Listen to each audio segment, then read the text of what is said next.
Bismillahirrahmanirrahim. Assalamualaikum warahmatullahi wabarakatuh. Kami dari kelompok 7 yang beranggotakan 2 orang, saya sendiri sebagai pembicara pertama atas nama Reni Adrianti dan teman saya Reni Kurnia akan membahas tentang iman dan kufur. Secara etimologis, kata al-iman berasal dari kata amanna, yu'minu, imanan, artinya percaya. Percaya ialah suatu pengakuan atau keyakinan seseorang terhadap sesuatu. Ia mengakui dan meyakini suatu kebenaran itu secara benar dan meyakini kesalahan secara benar pula. Mengakui dan meyakini sesuatu itu benar artinya meyakini bahwa sesuatu itu sebagai kebenaran yang harus diyakini dan tidak diragukan kebenarannya. Tanpa kepercayaan, manusia tidak mungkin hidup. Ia akan dihantui oleh keraguan yang mematikan. Misalnya, orang tidak yakin atau tidak percaya pada sesuatu, maka ia akan diliputi keraguan. Dan keraguan itu menyebabkan hidupnya tidak aman dan tidak tenang. Adapun makna iman dari segi istilah ialah pembenaran dan pengakuan hati dengan penuh dan yakin tanpa ragu-ragu akan segala apa yang dibawa oleh Nabi Muhammad SAW yang diketahui dengan jelas sebagai ajaran agama yang berasal dari wahyu Allah.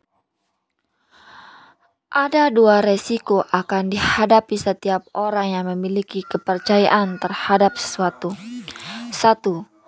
Kebahagiaan dan keberuntungan. Apabila orang meyakini dan kepercayaan pada sesuatu, kemudian sesuatu yang diyakini dan dipercayai itu sesuai dengan keyakinannya, atau antara keyakinan dan kenyataan itu bersesuaian. Dengan demikian, orang itu akan mendapat keberuntungan atau kebahagiaan. 2. Kerugian dan kehancuran. Sebaliknya, jika seseorang meyakini dan percaya kepada sesuatu, setelah dibuktikan tidak sesuai dengan keyakinan atau kepercayaannya, dia akan rugi dan hancur. Konsep iman terbagi menjadi 3 golongan, yaitu 1. Iman sebagai tasdik di dalam hati dan wujud Allah dan keberadaan Nabi dan Rasul Allah. 2. Iman sebagai tasdik di dalam hati dan diikrarkan dengan lidah. 3. Iman sebagai tasdik di dalam hati, ikrar dengan lisan, dan dibuktikan dengan perbuatan. B. Pengertian kufur. Kata kufur atau kafir memiliki lebih dari satu arti. Kafir dalam banyak pengertian sering diantagoniskan dengan iman. Adapun yang dimaksud dengan kufur dalam pembahasan ini adalah keadaan tidak percaya dan tidak beriman kepada Allah Subhanahu wa Ta'ala. Dengan demikian, orang yang kafir adalah orang yang tidak percaya dan tidak beriman kepada Allah Subhanahu wa Ta'ala. Kekafiran jelas sangat bertentangan dengan akidah Islam atau tauhid sebagai tauhid merupakan dan keimanan atau keyakinan terhadap keberadaan Allah Subhanahu wa Ta'ala. Pengertian kufur adalah mengingkari adanya Allah dan tidak membenarkan apa yang datang kepada Nabi Muhammad SAW, baik dengan sebagian atau keseluruhan. Berbagai corak perbuatan kufur yang dinyatakan dalam Al-Quran sebagai berikut. 1. Persoalan yang berkaitan dengan masalah ketuhanan seperti ingkar terhadap keberadaan yang Maha Pencipta. 2. Hal-hal yang berkaitan dengan masalah kenabian. 3. Orang-orang yang tidak mau melaksanakan hukum-hukum Islam. padahal mereka mampu mengerjakannya. Assalamualaikum warahmatullahi wabarakatuh. Saya pemateri kedua akan melanjutkan membaca materi tentang pendapat beberapa aliran teologi tentang iman dan kufur. Aliran Khawarij. Kaum Khawarij adalah kaum pengikut Ali bin Abi Thalib yang keluar dari barisan Ali karena tidak setuju dengan kebijaksanaan Ali bin Abi Thalib yang menerima tahkim dari persoalan politik. Kemudian kaum Khawarij memasuki juga persoalan teologi Islam. Menurut golongan Khawarij al-Muhakkimah, Ali, Muawiyah, kedua pengantaran Amir ibnu al-As dan Abu Musa al-Asy'ari adalah kafir. Iman menurut kaum Khawarij bukan merupakan pengakuan dalam hati dan ucapan dengan lisan saja, akan tetapi amal ibadah menjadi rukun iman saja.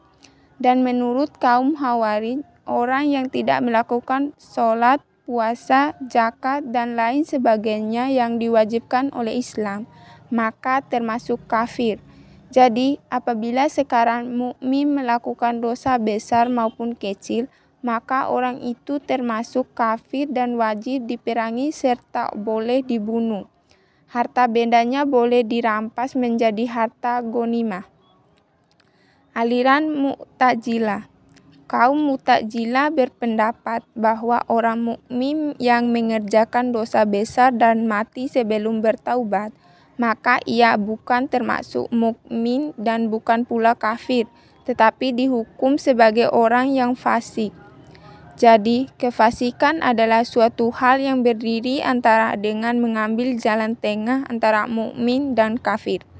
Ini berdasarkan pada ayat-ayat Al-Quran dan hadis yang menganjurkan mengambil jalan tengah dalam segala sesuatu.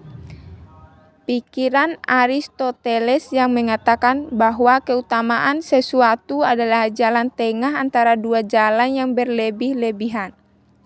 Pendapat Plato yang mengatakan bahwa ada suatu tempat antara baik dan buruk. Golongan Mu'tazilah memperdalam jalan tengah ini dijadikan suatu prinsip rasionalitas etis filosofi. Di akhirat nanti, orang mukmin yang melakukan dosa besar dan belum bertaubat akan ditempatkan pada suatu tempat di antara surga dan neraka. Aliran Mu'tazilah. Seluruh pemikiran Mu'tazilah tampaknya sepakat menyatakan bahwa amal perbuatan merupakan salah satu unsur terpenting dalam konsep iman, bahkan hampir mengidentikannya. Aspek penting lain dalam konsep Mu'tazilah tentang iman adalah yang mereka identifikasi sebagai ma'rifah atau pengetahuan dengan akal. Ma'rifah menjadi unsur penting dari iman karena pandangan Mu'tazilah yang bercorak rasional. Aliran Asy'ariyah. Menurut Asy'ariyah, iman adalah tahdiq bil al-qalb atau membenarkan dengan hati. Unsur iman adalah tasdiq, qaul, dan amal. Persyaratan minimal untuk adanya iman hanya tauhid yang jika diekspresikan secara verbal akan berbentuk syahadatain. Aliran Maturidiyah.